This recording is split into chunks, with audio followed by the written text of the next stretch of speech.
Hello guys, welcome to the Telugu movie reviews. జిగ్రీస్ movie review. ఈ movie November 14న థియేటర్లో release కాబోతుంది. Movie ఎలా ఉంది అంటే బాగుంది. ఈ మూవీ యొక్క స్టోరీ విషయానికి వస్తే అయితే ఓ నలుగురు ప్రాణ స్నేహితులు కలిసి తాగిన మైకంలో తమ మారుతి 800 కార్లో గోవాకి వెళ్లాలని నిర్ణయించుకుంటారు. అయితే పురాణ కాలం నాటి ఆ కార్ మధ్యలోనే అయిపోతుంది. దీంతో కార్ రిపేర్ కోసం ఓ మెకానిక్ ని పిలుచుకొని వస్తారు. అయితే ఆ మెకానిక్ వల్ల కొత్త ఇబ్బందులు ఎదురవుతాయి వాళ్ళకి. మరి ఆ నలుగురు ఫ్రెండ్స్ అనుకున్నట్టుగా గోవాకి వెళ్లారా లేదా తెలుసుకోవాలంటే జిగ్రీస్ మూవీస్ చూడాల్సిందే. నలుగురు ఫ్రెండ్స్ కలిసి అనుకోకుండా గోవా వెళ్లడం అనే కాన్సెప్ట్ ఈ నగరానికి ఏమైంది మూవీలో ఉంది.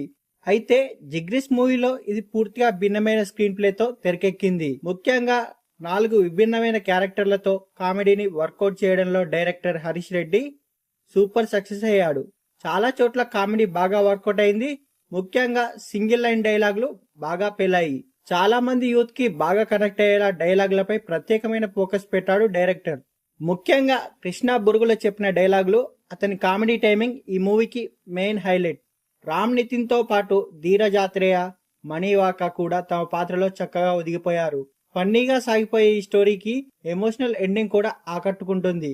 ఈశ్వర్ ఆదిత్య తన కెమెరా పనితనంతో ప్రకృతి అందాలను చక్కగా ఒడిసిపట్టాడు. ప్రతి స్క్రీన్ కలర్ఫుల్ గా కనిపిస్తుంది. ఈ మూవీలో ముఖ్యంగా బ్యాక్గ్రౌండ్ మ్యూజిక్ బాగుంది. ఓవరాల్ గా హాయిగా నవ్వుకుంటూ సింపుల్ గా యూత్ఫుల్ కామెడీని ఎంజాయ్ చేయాలనుకునేవారు జిగ్రీస్ మూవీని ఖచ్చితంగా చూడవచ్చు. ఖచ్చితంగా నచ్చుతుంది. మన దోస్తులతో కలిసి వెళ్తే ఈ మూవీని బాగా ఎంజాయ్ చేయవచ్చు. ఈ మూవీ మాత్రం బాగుంది గాయస్, చూసేయండి.